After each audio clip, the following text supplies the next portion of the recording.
right, now we are live. Today we are in our 50 Plus and Fabulous group, as well as our 50 Plus A Life Redesigned group. So we're in both this week, which is super fun. And we have Taryn Fisher. And where are you coming in from today? Hi, Maggie. How are you? I'm great. I'm coming in from the suburbs of Chicago, the North Shore. Um, it's a gorgeous day today, and I'm excited to be here with your groups. I'm And excited too. yeah, This is a big topic that we definitely, actually, I've never really talked about. I said we don't talk enough about, but I don't think we even talk about, which is, financial abuse. So I'm really interested to learn more about that, as many people actually also emailed me and were excited about this topic. Just because, we hear a lot of other abuses out there, but I think financial abuse can really keep you paralyzed. exactly. And actually, I'm happy you mentioned that because I think, and I'll get more into this as we move through some of my topic and the things I want to address. But I think there's sort of a stereotype of what domestic abuse looks like. And it's that Mm-hmm. image of, a housewife with a stake on her eye telling her friends that she is so clumsy and she ran into, the kitchen door. But Mm-hmm. in fact, it's a much domestic abuse is far more nuanced. It takes on many different shapes, and we're going to talk about it. And we're not just going to talk about how to identify if you're experiencing domestic abuse. And specifically today, we're talking about financial abuse, which falls under a category of emotional abuse. But I'm going to talk a little bit about. Hi, good morning, Madison. I'm going to talk. Oh, is that you saying good morning from Madison? No, it's actually probably my aunt who's Yeah, also in Madison. Yeah, excellent. Yes. So we're going to also talk about steps you can take. What are the next steps? How can you start moving one foot in front of the other to address and cope with your situation? definitely. That sounds great. We talk to a lot of women, and one of the reasons we always say like women should come to the table and own their financial story is for that sense of freedom. If they're getting divorced or if anything happens, they have their own little bit of money to do something with. But even some financial abuse can really prevent that, Yeah. which can prevent a lot of other things. So should be great. We have a bunch of people tuning on right now. So if anyone else would like to say hello, we're happy to have you say hello here. Um, I'm a big fan of yours because you're also a Loyola alumni. So Right. shout out to the Ramblers. Go Ramblers. Go Sister Jean. Ramblers, exactly. She's live and thriving. She's the Um, best.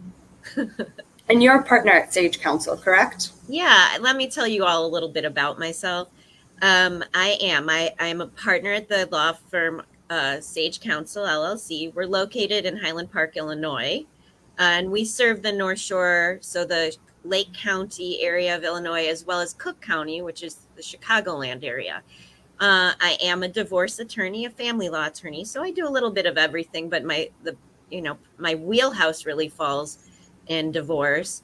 And I'm not just an attorney, so I don't just litigate. I also mediate, and I'm also a collaborative attorney, which means it's an alternative uh, resolution technique for dissolution of marriage, where we're looking for avoiding litigation.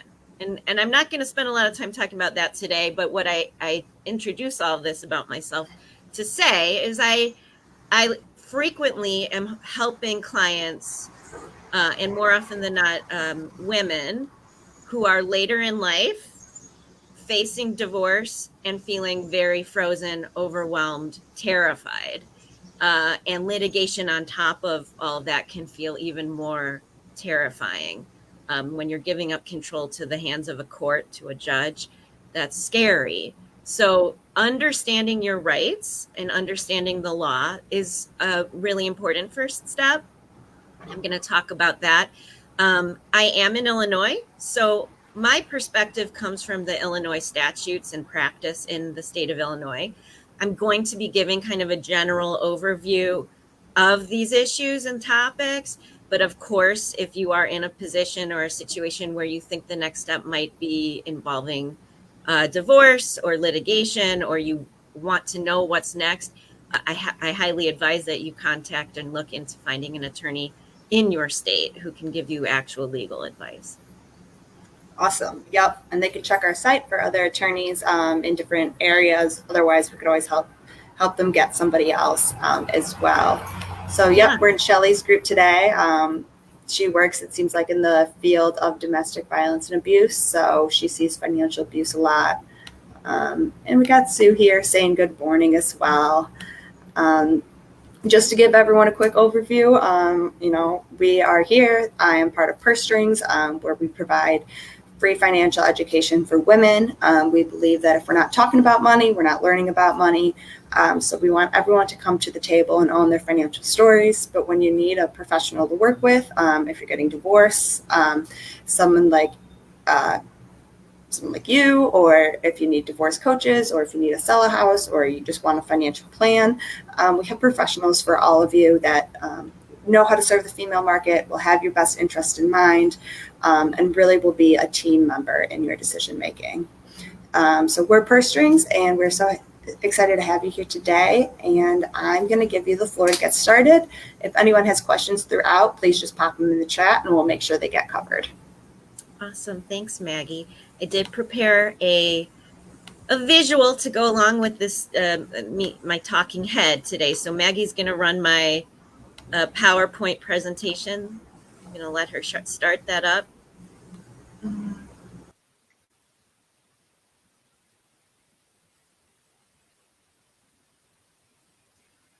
It looks a little wonky, but that's okay. We're going to roll with it. It looks wonky. Well, no. Well, I think my first slide, and it could possibly be that I put a space in a letter that didn't need one. But get it going. Cool. Get it going. We'll roll through. Don't worry.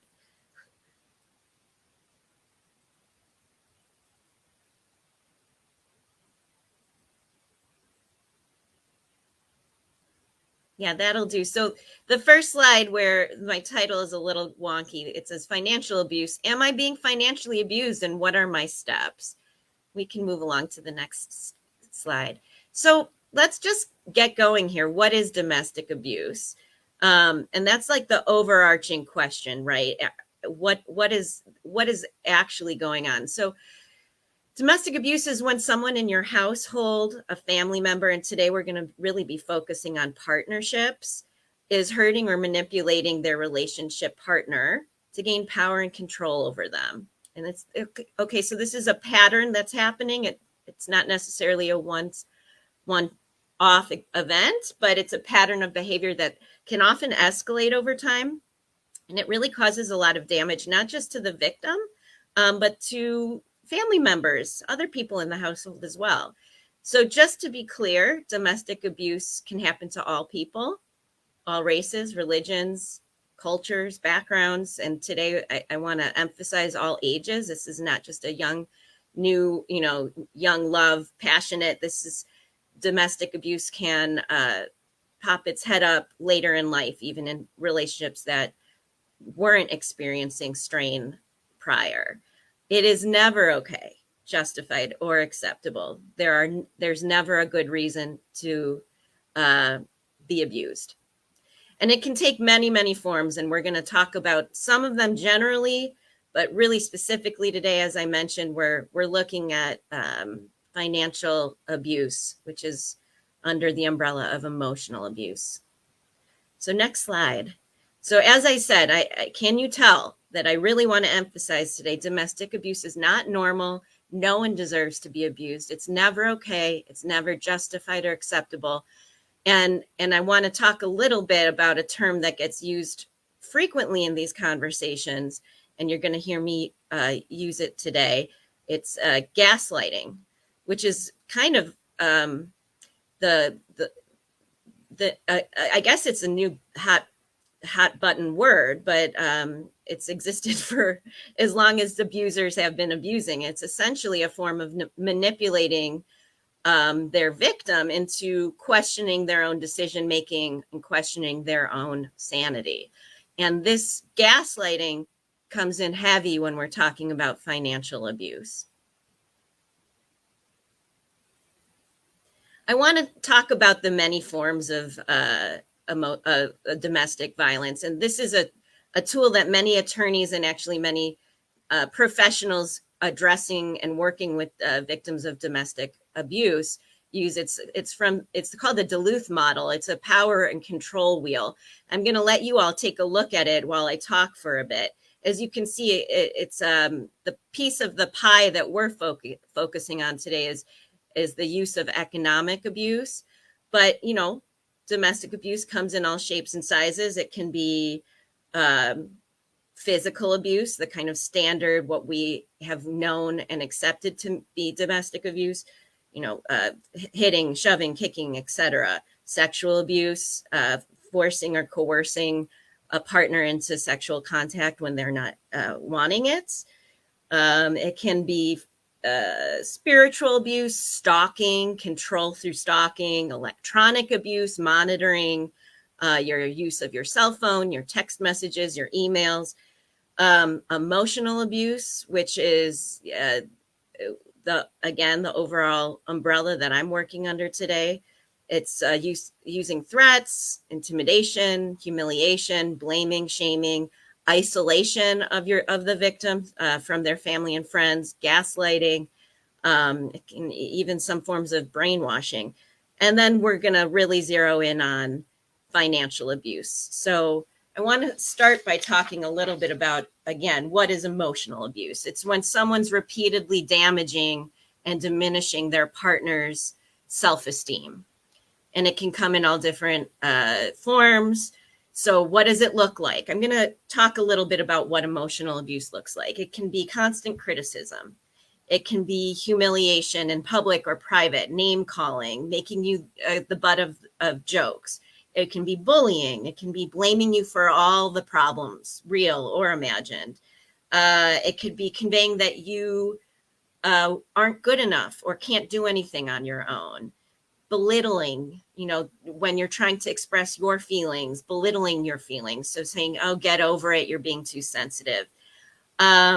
Emotional abuse can come in the form of hot and cold. So 1 minute your partner is being extremely warm and loving, and then the next they're withholding that. They're being icy or they're being cruel, even with hatred. It can come in the form of withholding approval and appreciation of what you do bring to the relationship and to the table. And the list can go on, but I wanted to give you a little bit more detail of what that looks like. Now, of course, relationships occur on a spectrum, and I want to talk more about that and how it's up to you to really determine, is this an ongoing pattern? Where do I fall on that spectrum? But let's now talk a little bit more about financial abuse and what that really is. And so financial abuse, we can go back and we're going to stay on the wheel for a little bit longer.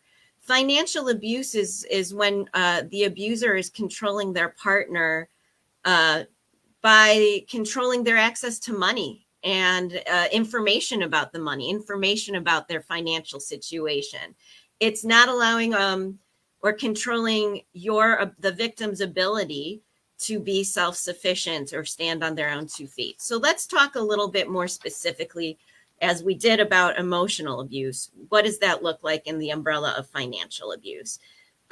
Specific examples.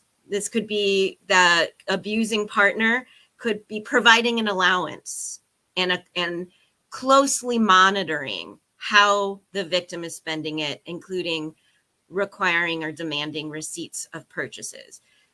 It could be depositing if the victim is working. And I'm using the word victim for simplicity, but I hesitate a little bit when I use that because it's almost it diminishes the partner who is at the hand of the abuser. But just for efficiency, I might keep using that term.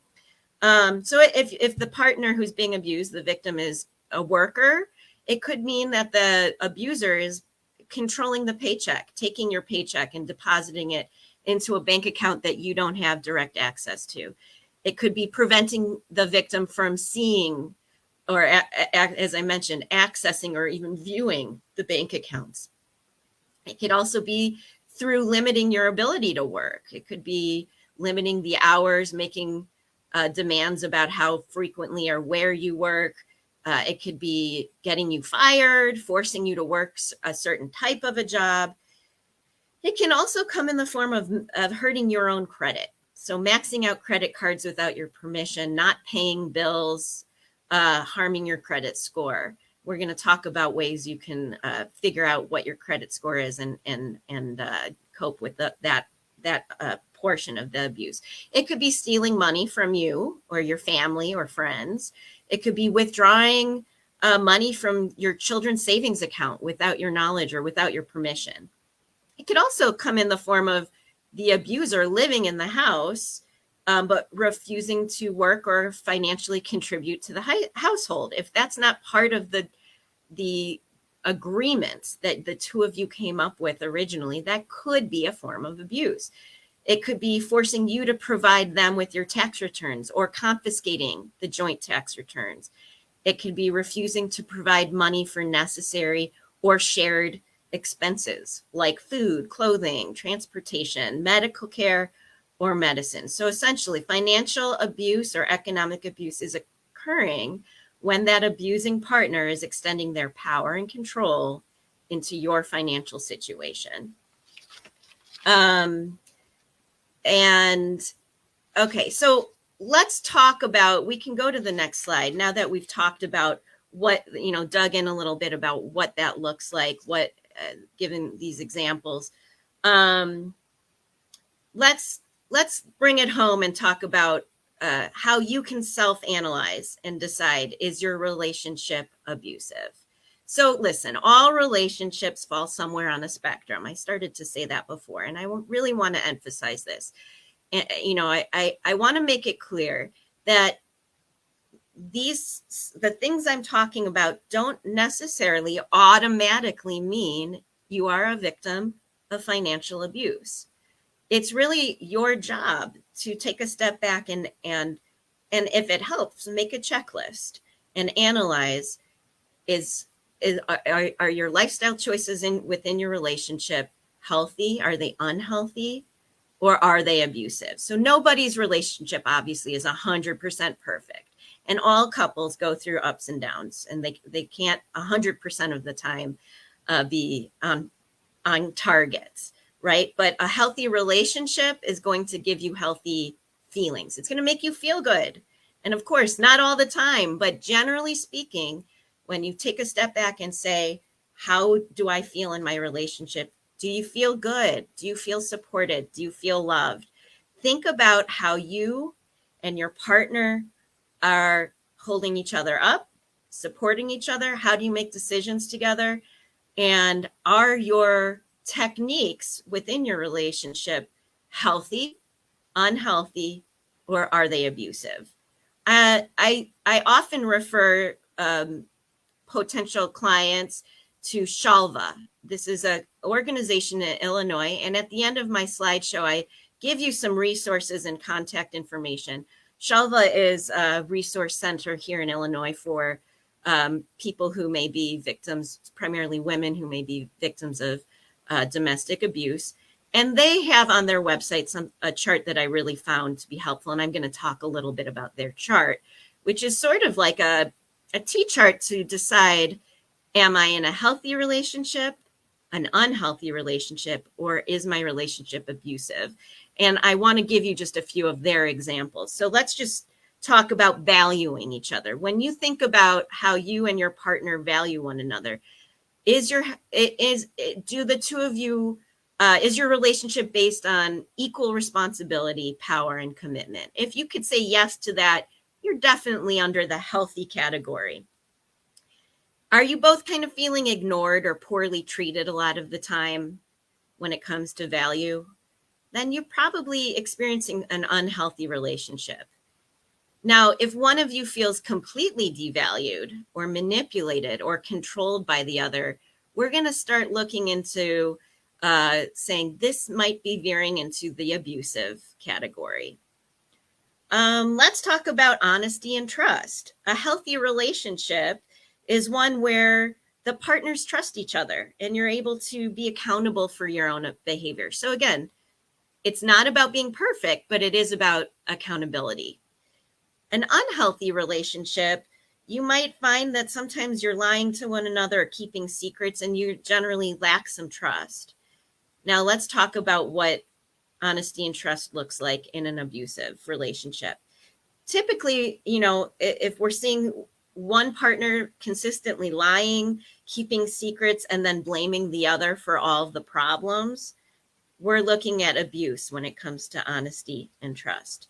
So let's look at this using this model of healthy, unhealthy, and abusive. Let's talk about money. A healthy relationship has an economic partnership, meaning you're both invested. It doesn't mean you're both doing all the things. And maybe it is about one partner is generally managing or taking on a more proactive approach to the the economy of the relationship. But it does mean there is communication and trust. An unhealthy relationship when it comes to money, you might be disagreeing and having a lot of fights about money. But an abusive relationship when it comes to money is when we start seeing one partner controlling all of the money and making all of the decisions about the money. Okay, we can go to my next slide now. So let's look at this slide, which is sort of counter to my first wheel, this Duluth model, where we see how things become kind of a goal of equality. So you can apply some of these categories to the first one as a contrast. And again, under the pie slice that says economic partnership, we see making money decisions together and making sure both partners are benefiting from the financial arrangements, right? So let's talk a little bit more about these other pies. Shared responsibility, mutually agreeing on a fair distribution of work and making family decisions together. That pie piece kind of goes back to what I was saying, is it's not always that we're both doing everything, all the things, but maybe, for instance, in my household, I work in my office. My husband works for a company out of California. So he has the bulk of his responsibilities are back home at his home office. So he also takes on some of the childcare responsibilities, making sure the kids are where they're supposed to be. Unfortunately, last year, managing a lot more of the homeschool and remote learning. But that was bred out of communication and sharing and discussing. So if I'm going to be out of office, will this work? And do you have an important call that I can come home or give the kids a ride? And that circles again back to the trust, the communication, and economic partnership. Are we communicating? Are our needs all being met when we allocate and delineate responsibilities? Let's go to the next slide. So here's the deal. We're kind of focusing on financial abuse. And as I mentioned at the beginning, domestic abuse generally can impact anyone. There's no one who is excluded from experiencing and that includes people who've been in long relationships or marriages, and possibly even relationships that were fine earlier on. But we can see, and there's a lot of supporting documentation, that in fact, there's an uptick in domestic abuse, especially in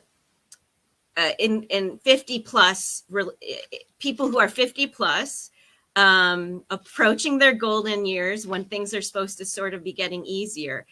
So let's talk about that. Okay. Again, abuse doesn't discriminate against age. So why are we seeing that? So let's start and talk about the generational norms. I guess I'm kind of on the cusp, but I'm kind of a Generation Xer, which is there was this turning point with Generation X. We saw our moms getting more into the workforce. We were told we could be working too. But there was still some of the more traditional household norms in our households growing up. And then that gets repeated in our households as we became parents ourselves. Baby boomers it's a little more likely that baby boomers and older are falling into the routines of what is the stereotypical household. What are the gender norms that we learn and anticipate and expect? So often that looks like, even if both partners are working, the wife is the mom, and she's tasked with taking care of the kids and taking care of the household and being home. So work comes second, pursuing a career comes second to the responsibilities of the household, furthering your education, climbing a career ladder, or having higher aspirations beyond being a good mom is not as common, which can then lead to a sense of helplessness, being trapped, stuck, because you're now 50 plus, and all you've done for the past 30 years is raise kids, and maybe you're now in a role of taking care of grandkids, and you don't know or haven't felt confident in your ability to manage money or to work.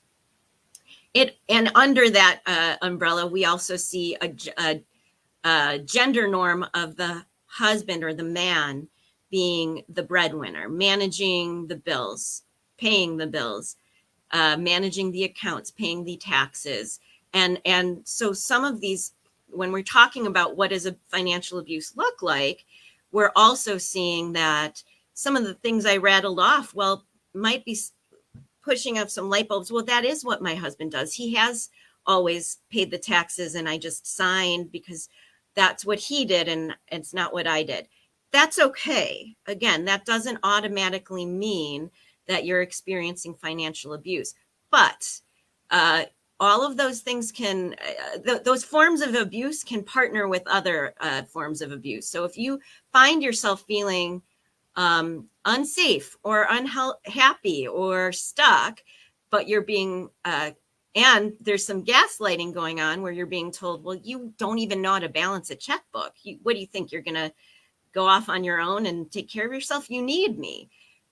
Those are some of the classic signs of financial abuse. And those are the ones that really pop out as you're getting older, where you don't feel like your career is something you can go back and focus on.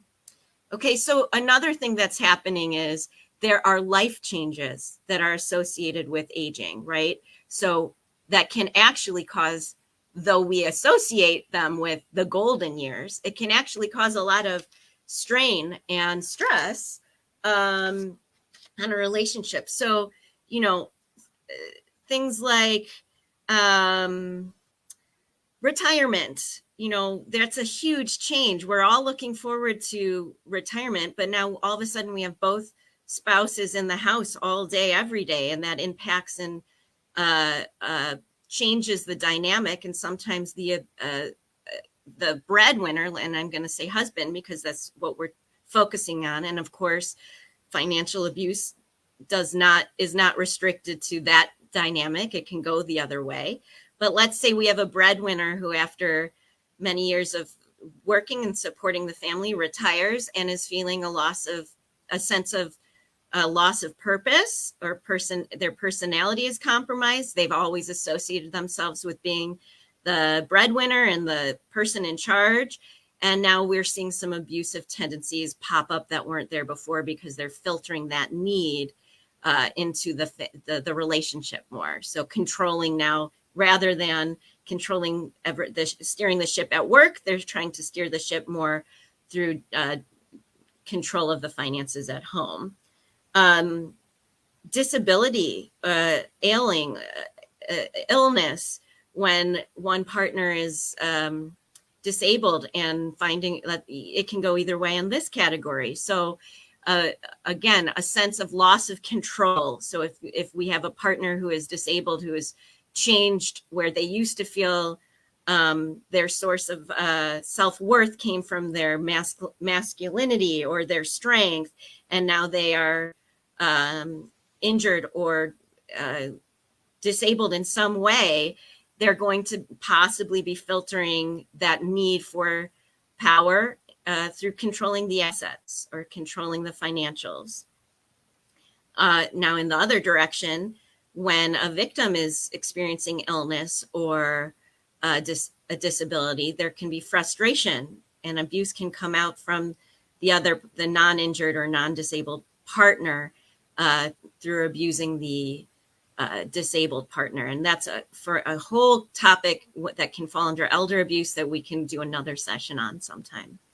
But, changes in ability to earn.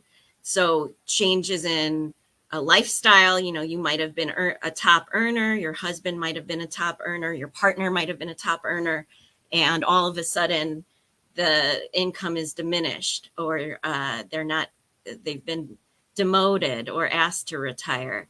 And we're seeing a change in what we can afford, but we're used to a certain lifestyle.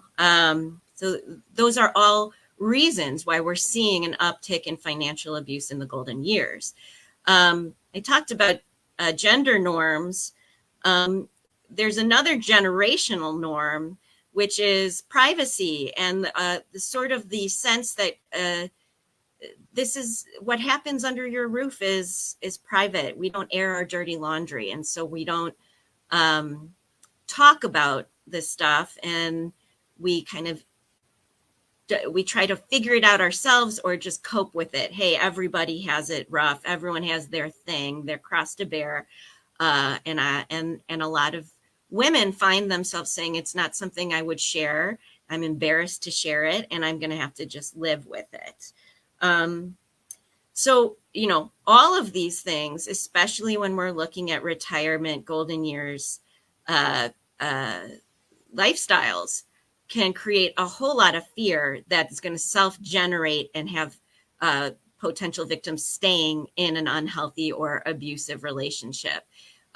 Fears about, again, I haven't had a job since I was 20, or since I stopped working when I became a mom, or my career I haven't worked in 25 years and I don't have the skill set anymore. I'm not competitive in the job market anymore, or I'm physically not who I used to be. So even the idea of a retail job that maybe I am qualified for, I can't be on my feet that long all day.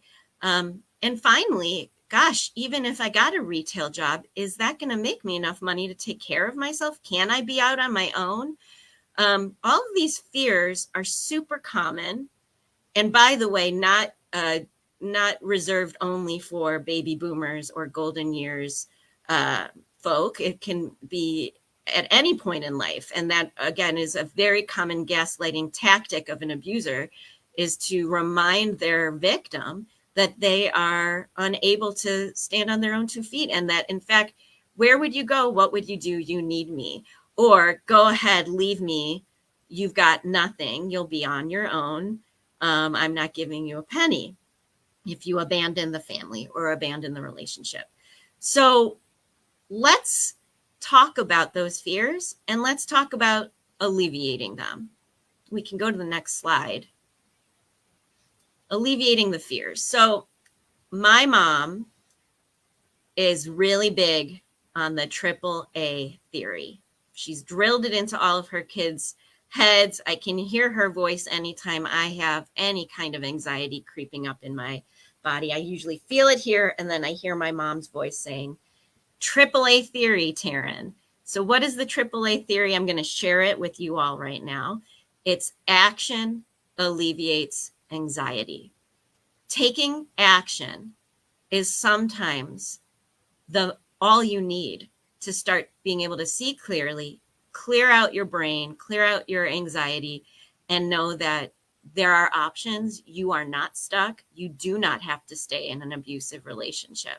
So taking action, taking that first step, it doesn't mean you're going to solve the problem all in one day, but making one phone call or doing one Google search or calling or asking somebody who's gone through a separation or a divorce, reaching out, take that first step. Action alleviates anxiety. Remember that next time you're feeling stuck or fearful. So I'm going to talk to you about, I'm going to give you some pointers, and maybe if you are somebody, if you're connecting to the things we've been talking about, and you are somebody who's feeling that kind of anxiety and saying, geez, I do feel stuck, but I don't know where to start. I'm going to start for you right now. And I'm going to talk to you a little bit, very briefly, about, like I said, my wheelhouse, which is dissolution of marriage. So in Illinois, it's important, and I say this to people very often when they call me, you have to understand and take steps to know what you may or may not be entitled to. And this might really help you. So if you have a financially abusive partner who's saying, you don't have anything, all of the money is mine, well, that's not necessarily true.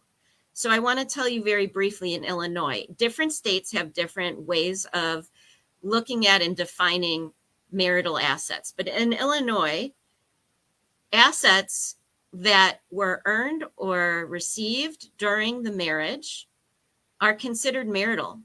And what that means is, just because your partner earned an income, if you were married when that income came in, you are entitled to the income, to half of it. Well, really, the way the courts looks at it is an equitable distribution, and we'll talk about that in a moment as well. But you're entitled to half of the income.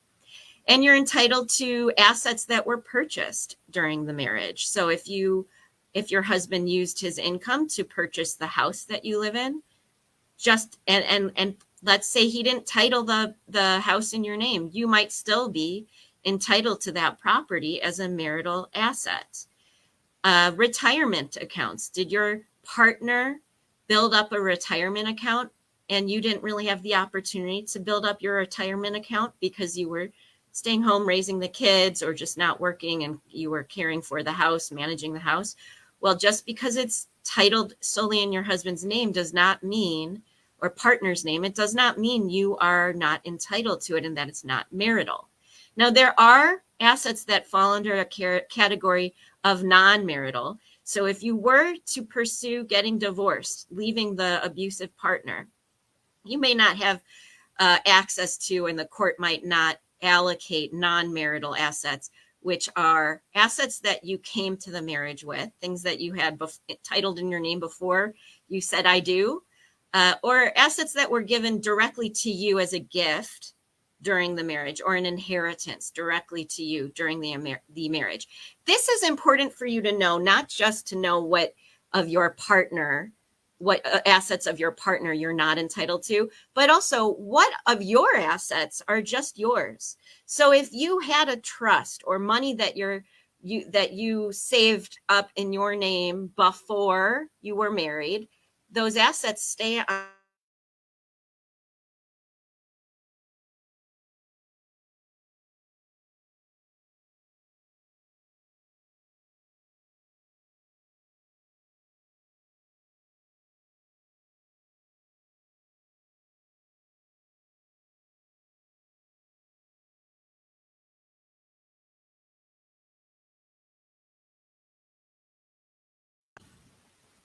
Can you all hear me? I'm going to assume you all can. I got a message saying that that I was possibly not being heard, but I'm hoping you can hear me now. The sound went out, but I think you just came back. So okay, good. Was it a long stretch? No, it wasn't. It was just like a minute. Yeah. Excellent. Okay, so and listen, by the way, if I'm moving too fast, if you have follow-up questions, I'm going to give you my contact info. So if you want to ask me more outside of this hour, that's fine. But let's go back. Understanding what non-marital assets are equally important to you to know what is yours, just yours, and not to be shared. So understanding that is important. Also understanding, and this is what I really want to emphasize, when you are pursuing a divorce, let's say you've decided I'm going to do it, and I've been married 20 years and I haven't worked since I was 22, and I was a teacher, and things have changed, and I don't know if I can get back into the workforce at all. And even if I could, my husband was a big earner. We lived a certain way. I don't know if I could even support myself on the salary that I might be able to be hired for. When the court looks at a marriage and is dissolving a marriage, the goal is to keep both partners in as close to the standard of living that they've become accustomed to. So I'm using an example of a 20-year marriage. What also comes into play with a 20-year marriage is maintenance, formerly known as alimony, spousal support.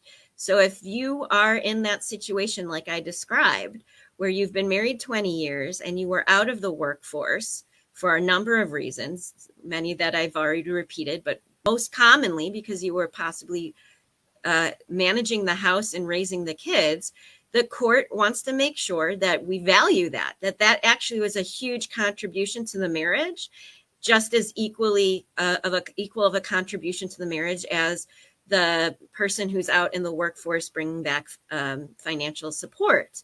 By you being home, supporting the household and the children, you allowed your partner to pursue and possibly climb up their corporate ladder. So the court is going to look at maintenance in that circumstance. Maintenance, spousal support, of ongoing monthly or routine financial contribution from your ex to you. And in Illinois, once you hit the 20-year mark, it can be for an undetermined or extensive amount of time. It can actually be ongoing for as long as the marriage existed or longer. And the things that the court wants to take into consideration are your age, the lifestyle, as I said, the lifestyle you've become accustomed to. So if you've been living in a comfortable life, a large house, obviously there will be changes if you pursue a divorce, but the court's not going to ask you to move into the YMCA. The court will be looking at allocating maintenance that can make sure you're living comfortably. What's your training and your education and your ability to get back to work? And the court would be taking into consideration any disabilities, anything that would prevent you from being able to work. And even if you could work, you might still be eligible for some maintenance on top of your income that you might be able to earn. So very important to understand, you are not stuck. There are financial resources and remedies through the court system. Now, another remedy through the court system that I want to make sure you're aware of is if you are in a very abusive scenario and you feel unsafe, and the only thing keeping you in the home is that you believe that you have no access to financials to even leave for a day or to leave the house at all, you can pursue certain remedies through the court system outside of divorce as well, which would include possibly, orders of protection or exclusive possession of the house, access to bank accounts that you've formerly been blocked from. Obviously, these are intimidating steps because they include contacting an attorney. But again, remember the AAA theory. Making that first phone call can be terrifying, but once you do and you find out, what are the steps that are available to you, you might start seeing that there are many, many more roads opening up for you towards happiness, stability, and safety.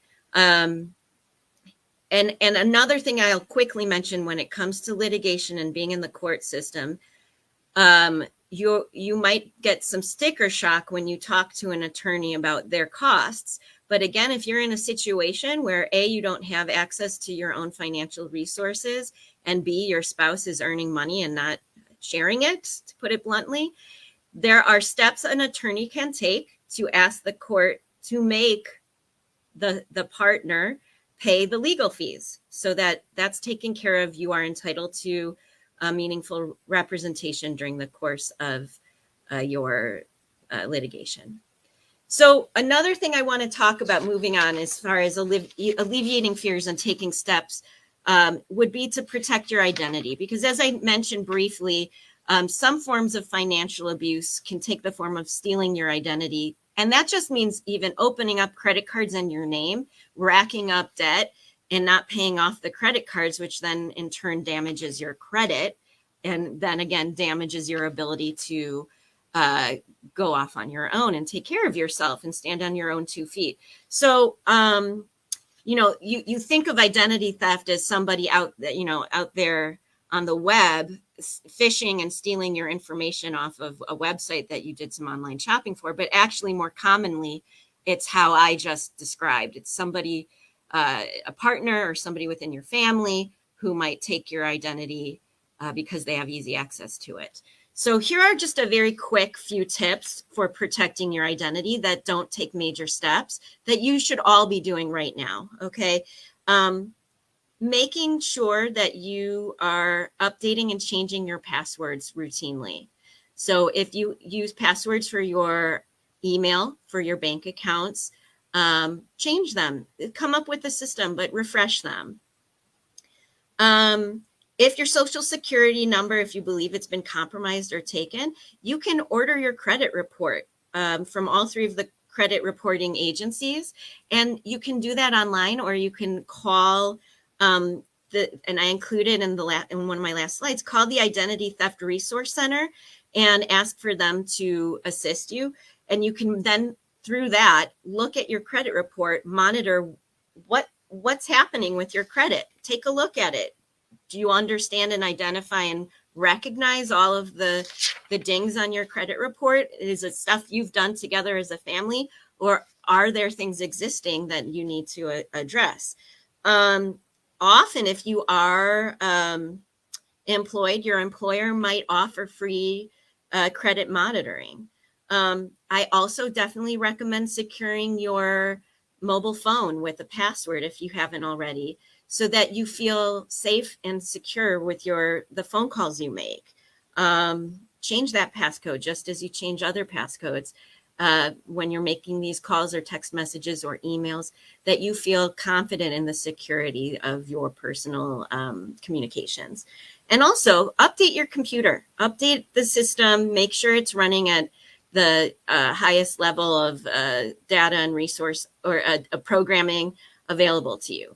Okay, so those are some steps that are simple, easy, and might alleviate some of your anxiety and fear, grabbing a hold of understanding your identity.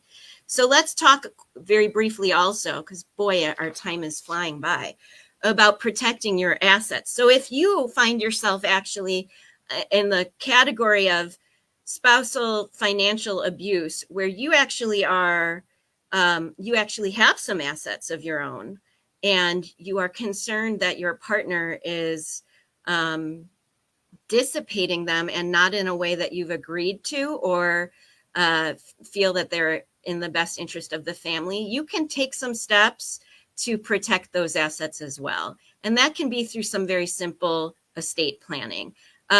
Obviously, in my practice, I am an estate planner, and I do this day in and day out, frequently hand in hand with divorcing clients. But knowing what your assets are and how to protect them through estate planning can be a very liberating experience. Estate planning is sometimes as simple as drafting a will and powers of attorney, so that specifically if you have powers of attorney, that if you are living but for whatever reason not able to make financial decisions for yourself, you can name an agent who you do trust and feel confident and safe with to make those decisions. And that might protect you a little bit from an abusive spouse. But there are steps you can take that go beyond just a will and powers of attorney, such as making a trust, making sure that any assets that pass outside of probate, meaning retirement accounts, some investment accounts, life insurance, that they're properly titled in a way that you feel safe and confident. And then last but not least, talk to someone. And I'm saying this again and again. And let's break that cycle of refraining from airing our dirty laundry. We all have dirty laundry, and it can be so crucial. And I know I'm talking to you right now that you've already found a group on Facebook. There are all kinds of support groups, and you know, that of people in the same position and same shoes that you are. Sharing your concerns with them might be incredibly uplifting, and it'll give you that confidence to take the next step and the next step towards financial freedom. And if it's not talking to somebody in a group, and if you don't feel like you have a friend or family member you can talk to, let's go to that next slide, Maggie. Here are some resources. So I mentioned Shelva before. There's Shelva's phone number and Shelva's website. They have a plethora of resources online, as well as they will talk to you on their hotline number, just to help talk you through how to take the next step. I also highly recommend the National Domestic Abuse Hotline. The website is www.thehotline.org, and their number is 800-799-SAFE, SAFE. Again, incredible resources, resources that are easily accessible, that you don't have to talk to somebody. But the National Domestic Abuse Hotline does offer live chat. So if you're uncomfortable talking on the phone but want to chat, that you can do that. I've included the Duluth Model website, which is the organization that I mentioned earlier that provides both of the illustrations, those two wheels that I used. And then, of course, the Identity Theft Resource Center I mentioned before. If you want to work on making sure your identity is protected, that your credit is in stable condition, and that your partner is not dinging your credit by opening up credit lines that you are not aware of, you can call that number for further information. And then, of course, on the last slide, you're going to see my information. And if you are a participant today, and if you are watching either the live stream or visiting again this discussion, I'm offering to anybody who's attending this purse strings presentation 1 hour complimentary consultation with me. Here's my information. Again, I'm Taryn Fisher. I'm an attorney, a mediator, and an estate planner and divorce litigator at Sage Counsel LLC, which is located in Illinois. I'm happy to talk to you for an hour, which is normally a value of $300. Talk through your issues. It might not even be to retain me, but it might be to help you find further resources. I'm happy to assist you even in connecting you with resources, if I can, outside of the state of Illinois in your own state. So again, if there's anything you remember today, action alleviates anxiety. Keep those AAAs in mind. Know that you're not alone, that financial abuse is super nuanced and complicated, not black and white, but you are, there is never a justification for it, for any form of abuse, and you do have options. Thank you so much. Maggie, are there any questions today? There's been a lot of great commentary while you've been going on about all the great things you've been saying. I was just absorbing it all. People are saying how verbal abuse is a real thing too, and it leaves no physical signs. There's also, been the gray divorce, which is, it's hard to make changes after all these years, but I really like how you brought up that even though maybe when you started your relationship or your marriage or whatever your partnership may be, it might not have come up then, but it does come many years later. And so these are things that we have to look out for. Absolutely. And that really truly is so terrifying, that especially when you have beautiful memories of a happy marriage and now you're facing some really drastic and painful changes. Now, of course, it doesn't have to mean divorce. There are in-betweens, and I'm happy to talk more about that in another session, but you should try counseling. There's discernment counseling, which is there are professionals who are there to help you really decide, is divorce really what is necessary, or do we have other options? And it does, and another thing is that divorce doesn't have to mean erasing the good times and the good memories. It really is about moving forward in life in the way that you deserve. Yeah, you have to appreciate the time you had together, but people do grow apart. And it's not a contest how long you stay together or if you stay together forever. But I also really like how you brought up that if you don't feel that you have the financial means to do this, you can still reach out and start talking to people to get some resources to make it possible. Because I think a lot of people feel trapped in these situations, which understandably, but there are ways to get out, and there are resources out there. Absolutely. You're never So stuck. Yeah. I think you shared a ton of great information on this. I hope it helped a bunch of people today. And just anyone watching, if they feel like they need any resources, you can reach out. Taryn, you offered a great hour session, which is awesome, just to help people get started wherever they may be on this path. But they can always reach out to Purse Strings as well, even though, and we're more than happy to get you with the right resources just to feel like you're in a safe, good position, because that is brings so much empowerment and success to women. So, even though it's not how to write out a budget, we're here to help you. And we're your main resource. So reach out. Everything can stay private. We just want to make sure women own their story and, don't become the victim of financial abuse or really any abuse. So thank you so much again for reaching out or for presenting to us today. This is Taryn Fisher from Sage Counsel. You can reach her at fisher@sagecounsel.law. She's also one of our Purse Strings approved professionals, so you could reach out to her from Purse Strings CO. Thank you again, and we hope to see everyone again here next week. Thank you so much, Maggie. It's such an honor and a privilege to talk to your audience and to be a part of an organization that's dedicated to lifting up women and supporting women. Got to stick together. So see everyone soon. Bye.